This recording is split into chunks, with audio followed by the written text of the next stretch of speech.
E o Metrópolis está lá em Nova York com o nosso repórter Samuel Pancha, que traz mais informações. Boa tarde, Sam. Oi, Rafa. Boa tarde para todo mundo que acompanha o Boletim Metrópolis.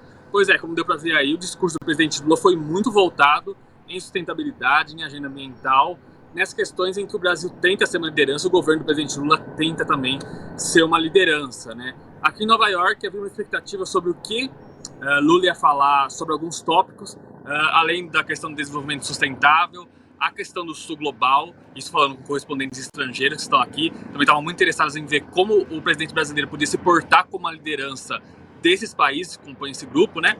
E também a questão da guerra da Ucrânia. Então esses eram tópicos de atenção.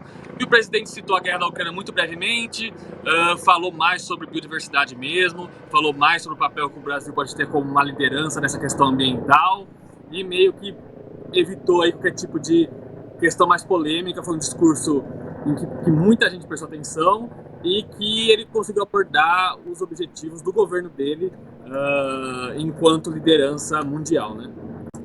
E aproveitando que você está aqui, só para dizer que lá no nosso YouTube tem um vídeo que você fez exclusivo mostrando que o presidente da Ucrânia, o Zelensky, não aplaudiu o presidente Lula. Como foi esse momento? Como foi aí enxergar e por que você olhou exatamente para o Zelensky, né, para gravar esse vídeo para a gente?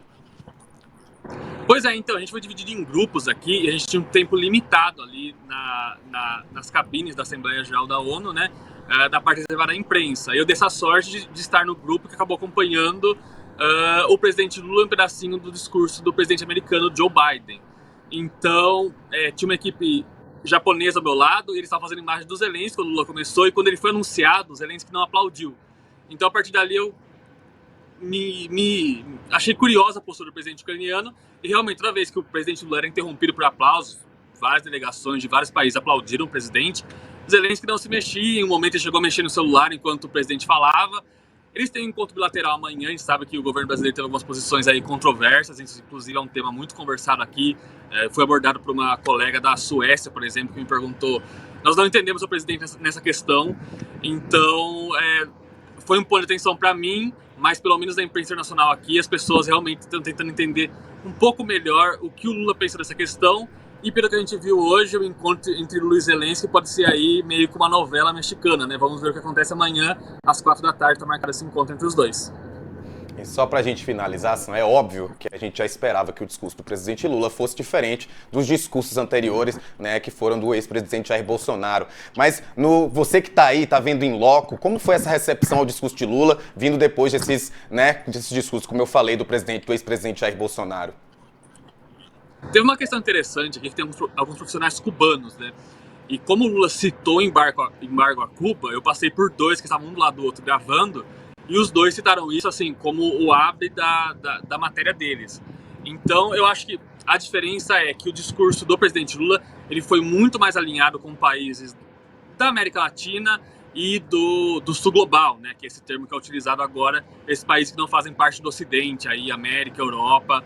Então eu vejo que assim, Lula agradou muito mais países, mas não necessariamente os países que têm assim, que são as maiores economias fora desse eixo, né? Então a recepção, ao meu ver, foi positiva. O presidente não escorregou, o presidente não falou nada que pudesse ser polemizado de alguma forma. E agora é ver o que acontece nas reuniões bilaterais aí, né? Ver o que se desenrola aqui em Nova York nos próximos dias também, né, Rafa? É isso aí, a gente espera mais vídeos de você. Agradeço a tua participação e aproveita aí para trazer mais informações para a gente direto de Nova York. Um abraço, tchau, tchau.